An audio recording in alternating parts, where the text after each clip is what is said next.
Hello everybody, this is Johns Hopkins with Baltimore Heritage, and we're back with another of our 5-Minute Histories videos. And today I'm on North Avenue between Charles and St. Paul, and behind me is the wonderful and enormous mural, a mural called Mr. Kim, named after the father of the owner of Baltimore's first Korean business, the Seoul Rice Cake Shop that sold food and homemade rice cakes.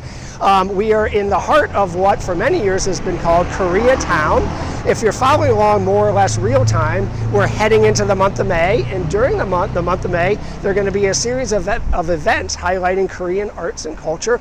I'm not going to talk about that because I'm thrilled that I'm joined by Dr. Joanna Pokori, who heads up Towson University's Asian Arts and Culture Center. She's going to say a word or two about that. But before I turn it over to Dr. Pokori, let me just say a word about Korean immigration into America, and then a word about immigrants into Baltimore and Station North, Koreatown, where I am right now.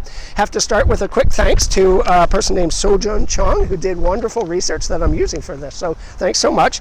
Although there were a scattering of Korean immigrants in the 1800s in America, mostly students and intellectuals, the first big wave of immigration came from the early 1900s through the end of World War II. That's when thousands of Koreans came to Hawaii, not a state yet, but a territory, to work on sugar and pineapple plantations. Once their term of work was over, many moved to California to start their own small businesses. That worked pretty well for a while, but in 1924, we in the United States adopted something called the Oriental Exclusion Act, which put a stop to Asians, including Koreans, coming to the United States to work. There was an exception for students, and Boston and New York became hubs for Korean intellectuals in that era.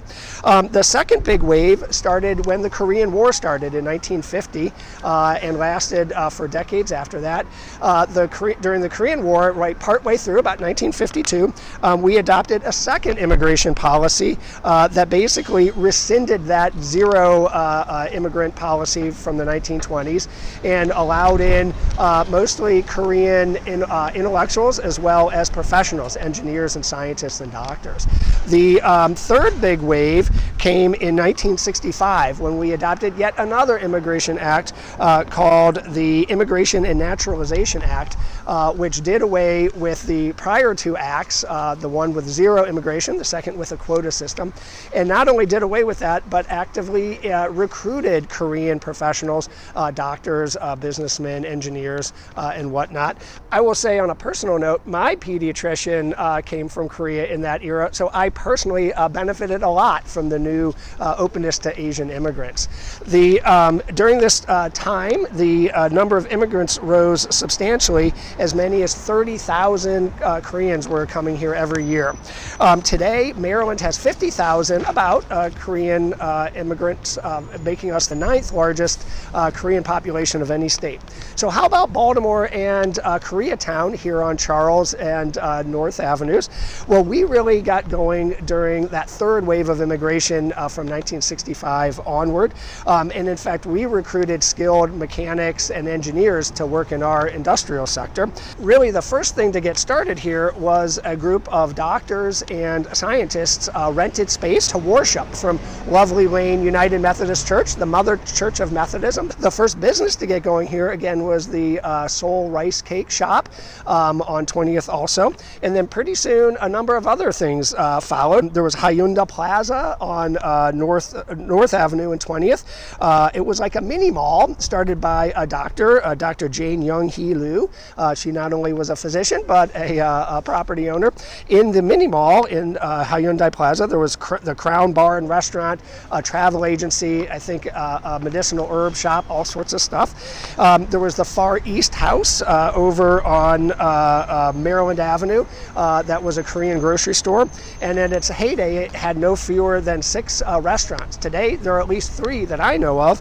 Jongkok, named after a bell in the Royal Palace, still going strong, and the only traditional charcoal grill in Maryland or Virginia, maybe even further. B1, named after B1, a secret garden at the Royal Palace, and then a restaurant called Kong Paka. I hope I'm saying that right, probably not, but that's what it is.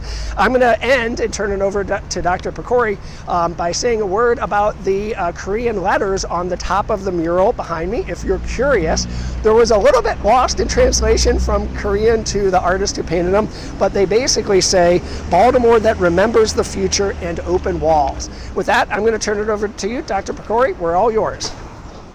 I'm Joanna Pecori. I'm the director of the Asian Arts and Culture Center at Towson University. The Asian Arts and Culture Center at Towson has been there. We're 54 years strong.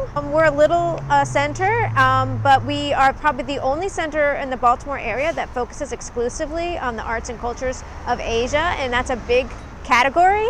And basically we try to promote cross-cultural dialogue through arts and culture. We use the term these days API, META, A, Asian, Pacific, Islander, Middle Eastern, Desi American.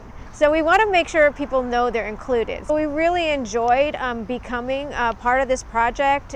We started working with the Central Baltimore Partnership. The idea is this neighborhood has a rich history of having a Korean community in a little Koreatown here. The Seoul Rice Cake Shop, that was the first, and that's the iconic. And they only closed in 2018, so they're one of the longest lasting. And I understand that they were the only rice cake provider in the region for the longest time, and served the whole Maryland and Baltimore and Washington, D.C. area. I also love the Senior Daycare Center, which is over on Maryland Avenue. There was a thriving Koreatown here. It was at its height in the 1990s. And there were business people here, but they brought their parents to the senior center, and then the business people could come in and out and visit their parents during the day. And the thing I love about that space, we did have one of our exhibits there for Asia North one year, is you go in there and there's still a mural that was painted to remind the Korean seniors of their home country. So the Asia North Festival, it's our way of recognizing the history of this neighborhood, but also celebrating the ongoing diversity of this neighborhood. And we do it in May, which is Asian Pacific American Heritage Month. The cornerstone of the festival is a large exhibition, and this year we're so excited that it's guest curated by Taiwanese American but Baltimore-based Fan Hong, and she has a multi-venue exhibit with wonderful sculptures and so forth. It's going to be in different spaces in the North Avenue Market as well as down at the Motor House. They have a gallery there too. The bookends of the festival are, I guess, it's our opening event on May 2nd, on Friday, and our closing event on May 31st. And then during the month, we have lots of other events.